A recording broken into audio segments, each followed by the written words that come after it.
আজকাল ভূতের গল্প কেউ লেখেন না, তার কারণ এই বিজ্ঞানের যুগে ভূতে বিশ্বাসই করেন না কেউ। যদিও বা কেউ লেখেন তো গল্পের শেষে এমন করে দেন যে আসলে ভূত বলে যেন কিছুই নেই। মানুষের মনের ভ্রমে অথবা উল্টো পাল্টা কিছু দেখে অযথা ভয় পেয়ে ভূতের অস্তিত্ব কল্পনা করে নেয়। আমার এই গল্পটি কিন্তু সেরকম নয়। কেউ বিশ্বাস করুক বা নাই করুক, ঘটনাটি ঘটেছিল। আমার মায়ের যিনি বড় মামা, তিনি সেকালের একজন নামকরা ডাক্তার ছিলেন। গল্পটা তার মুখেই শুনেছিলাম। তিনি এখন আর বেঁচে নেই, কিন্তু তার বলে যাওয়া গল্পটি আজও বেঁচে আছে আমার কাছে। তিনি গল্পটি যেভাবে বলেছিলেন ঠিক সেভাবেই বলছি তোমাদের। গল্পটির নাম পৈশাচিক। আমি তখন শিবানীপুরে থাকি। ডাক্তারি পাশ করে কলকাতায় না গিয়ে গ্রামের মানুষের সেবাতেই জীবন উৎসর্গ করেছি। ভগবানের কৃপায় আমার হাত যশ খুব হয়েছিল তখন। আর বনগাঁয়ের শিয়াল রাজার মতো ওই অঞ্চলে ডাক্তার বলতে তো আমিই ছিলাম। তখনকার গ্রামও ছিল গ্রামের মতো গ্রাম, একেবারে অজগাঁ যাকে বলে, ঠিক তাই।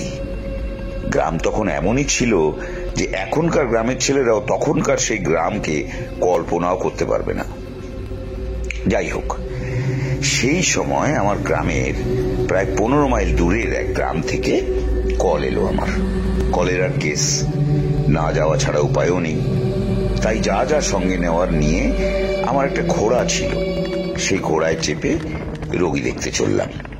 সন্ধ্যের মুখে বেরিয়েছি, তাই যেতে যেতেই রাত হয়ে গেল। কাজেই রোগী দেখার পর ওই গ্রামেই সে রাত্রে রয়ে গেলাম। রোগীর বাড়ির লোকেরা দুধ, মুড়ি, মন্ডা ও মর্তমান কলা যথেষ্ট পরিমাণে খাওয়ালো। পেট ভরে তৃপ্তি করে খেয়ে দিয়ে শুতে না শুতেই ঘুমিয়ে পড়লাম। গাঢ় গভীর ঘুমে মগ্ন হয়ে গেলাম আমি। রাত তখন কত তা জানি না। হঠাৎ একটা ডুকরে ওঠা কান্নার শব্দে ঘুম ভেঙে গেল। তারপর পেতে পেলাম একটা অস্পষ্ট কোলাহল। বুকটা ধড়াস করে উঠল। রোগী মরে গেল নাকি? কিন্তু যা ওষুধ দিয়েছি তাতে তো মরবার কথা নয়। বিশেষ করে রোগীর শারীরিক অবস্থা খুবই ভালো ছিল। কান্না শুনে তাড়াতাড়ি টর্চ জ্বেলে দরজা খুলে বেরিয়ে এলাম। ঘর থেকে বেরিয়ে দেখি একটি অল্প বয়সী বউ উঠোনে শুয়ে আছাড় কাছাড় করে কাঁদছে আর চেঁচাচ্ছে, ও গো, আমার কি সর্বনাশ হয়ে গেল গো, আমার বাপনকে খেয়ে ফেললে গো, আমি কোন রকমে আমার খোকাকে নিয়ে পালিয়ে এসেছি, তোমরা বলে দাও আমি কি কি করব গো। বউটির কান্না দেখে বা তার কথা শুনে ভাবলাম হয়তো গো বাঘ বা অন্য কিছুতে তার বাপনকে খেয়ে ফেলেছে। কিন্তু আশেপাশের লোকেদের মুখে যা শুনলাম তাতে তো নিজের কানকেই বিশ্বাস করতে পারলাম না। এও আবার হয় নাকি? বউটির স্বামী কলকাতায় কাজ করে। রবিবার বাড়িতে থেকে সোমবার ভোরে এসে চলে যায়। আজ শনিবার। লোকটি যথানিয়মেই রাত্রিবেলা এসে উপস্থিত হয়, কিন্তু কেমন যেন উদ্ভ্রান্ত চেহারা তার। চোখ দুটো লাল, মাথার চুল উস্কো খুস্কো।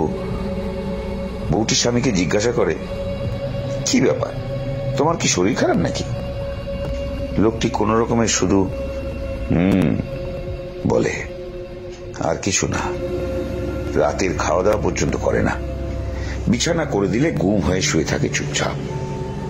বউটি আর কি করে? মনমরা হয়ে কিছুই বুঝতে না পেরে সামান্য দুটি মুড়ি চিবিয়ে এক ঘটি জল খেয়ে শুয়ে পড়ে তার ছেলে দুটোকে নিয়ে। একটি ছেলে 3 বছরের, অপরটি 6 মাসের। বউটি শুয়ে থাকে, কিন্তু নানান চিন্তায় তার ঘুম আসে না। হঠাৎ এক সময় চপাং চপাং শব্দে চমকে উঠে আর চোখে তাকিয়েই শিউরে উঠে সে দেখে তার স্বামী মশারির বাইরে বসে কি যেন খাচ্ছে। দেখেই তো বুক শুকিয়ে গেল বউটির। পাশে হাত বাড়িয়ে দেখলো কোলের ছেলেটি নেই। কচি ছেলে রাত বিরেতে কান্নাকাটি করলে দুধ খাওয়াবার জন্য বা কাঁথা পাল্টাবার জন্য ছোট্ট চিমনি লণ্ঠনটা অল্প করে জেলে রেখেই শুতো সে। তাতেই দেখলো ওর স্বামী মশারির বাইরে বসে সেই শিশুটিকেই ছিঁড়ে ছিঁড়ে খাচ্ছে। বউটির মনে হলো সে একবার চিৎকার করে কেঁদে ওঠে, কিন্তু তা সে করলো না। আবার অন্য ছেলেটিকে নিয়ে যে চুপি চুপি পালাবার মতো সাহস সেটাও তার নেই, কেননা পালা থেকে ধরা পড়ে যাবে। তাই করলো কি, ইচ্ছা করে ঘুমন্ত ছেলেটার গায়ে জোরে একটা চিমটি কেটে দিল। যেই না দেওয়া অমনি শুরু হয়ে গেল ম্যাজিক। ছেলেটা চিৎকার করে কেটে উঠল, আর ওর স্বামী তাড়াতাড়ি মশারির ভেতরে ঢুকে হাত খাওয়া শিশুটিকে যথাস্থানে শুইয়ে দিয়ে যেন কিছুই জানে না এমন ভাবে শুয়ে পড়ল। বউটি দেখেও দেখলো না, যেন ছেলের কান্নায় এই মাত্র ঘুম ভেঙে গেল এমন একটা ভান করে টিপ টিপ করে ঘাগত কষিয়ে দিল ছেলেটির পিঠে। স্বামী বলল, কি হলো, রাত দুপুরে শুধু শুধু ওকে মারছো কেন? বউটি যেন খুব বিরক্ত হয়েছে এমন ভাবে বলল, না মারবো না, পাপ কোথাকার, প্রত্যেকদিন রাত্রি হলে ওনাকে মাঠে বসাতে নিয়ে যেতে হবে, ভালো লাগে। তা নিয়ে যাও না, না হলে ছেলে মানুষ বিছানা নষ্ট করে ফেলবে তো। বউটি এই সুযোগেরই অপেক্ষা করছিল। ছেলে নড়া ধরে তাকে হিড়ির করে টেনে তুলে বাইরে এসে শিকল তুলে দিল দরজায়, দিয়ে এখানে এসে আছাড় কাছাড় করতে লাগলো। সব শুনে তো আমার মাথাটাই খারাপ হওয়ার জোগাড়। আমি বেশ বুঝতে পারলাম বউটির স্বামী হঠাৎ উন্মাদ হয়ে গিয়ে কীর্তি করে ফেলেছে। তাই গ্রামের অন্যান্য লোকজন নিয়ে ঘটনাস্থলে গেলাম। গিয়ে দেখলাম গোটা বাড়িটাকে ঘিরে রেখেছে গ্রামের লোকেরা এবং অগ্নিসংযোগও করেছে। খড়ের চালায় একবার আগুন লাগলে সে আগুন থামায় কে? ঘরের ভেতরে বউটির উন্মত্ত স্বামী তখন লাঠির পর লাঠি মেরে চলেছে দরজা খুলে দেওয়ার জন্য, আর চিৎকার করছে। আমি যেতে যেতেই আগুন দাউ দাউ করে জ্বলে উঠল। আমি প্রত্যেককে ভৎসনা করলাম এই অগ্নিসংযোগের ব্যাপারে। সবাইকেই বললাম, একটা পাগলকে তোমরা এইভাবে পুড়িয়ে মারলে, লোকটাকে বাইরে বের করে বেঁধে রাখতে তো পারতে। কিন্তু কাকে কি বোঝাবো? গ্রাম শুদ্ধ লোকের প্রত্যেকেরই ধারণা লোকটা মোটেই উন্মাদ নয়, এমনকি আসল লোকই নয়। এটা একটা পৈশাচিক ব্যাপার। বিষয় কি মাঝে মধ্যে এরকম নকল মানুষের রূপ ধরে আসে। যাই হোক, রাত্রির প্রভাত হলে আমি কয়েকজন লোককে পাঠালাম কলকাতায় তাদের ভুল ভাঙাবার জন্য।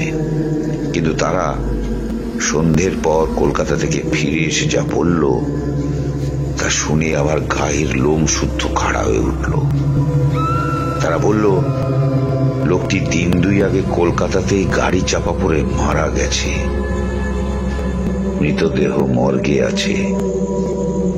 এখন ওর বউ ছেলেকে নিয়ে গেলেই লাশ ফেরত দেবে ওরা। দেহটা কলকাতাতেই দাহ করা হবে।